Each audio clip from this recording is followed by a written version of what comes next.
వేసవిలో త్రాగునీటి సరఫరా, విద్యుత్ సరఫరాలో అంతరాయం లేకుండా చర్యలు తీసుకోవాలని జిల్లా కలెక్టర్ విజయేంద్ర బొయ్య అధికారులను ఆదేశించారు. మంగళవారం జిల్లా కలెక్టర్ దేవరకద్రలో పర్యటించారు.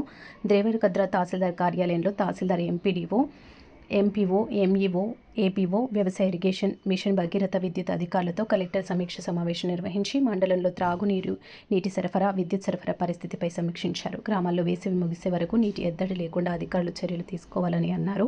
ఓవర్లోడ్తో సబ్స్టేషన్లో విద్యుత్ సరఫరాలో సమస్య ఉంటే వెంటనే పునరుద్ధరించాలన్నారు. అదేవిధంగా మండలంలో పంటల పరిస్థితిపై వేసవిలో భూగర్భ జలాలు ఇంకిపోయి పంటలు ఎండిపోయే పరిస్థితి ఉందా అధికారులతో సమీక్షించారు. వ్యవసాయ ఇరిగేషన్, విద్యుత్ అధికారులు గ్రామాల్లో పర్యటించాలని, రైతులతో మాట్లాడి సలహాలు, సూచనలు ఇవ్వాలని అన్నారు. బోరుబావుల కింద భూగర్భ జలాలు ఇంకిపోయి పంటలు ఎండిపోయే పరిస్థితి ఉంటే నీటిని వృధా చేయకుండా పొదుపుగా వాడుకునేలా రైతులకు అవగాహన కలిగించాలన్నారు.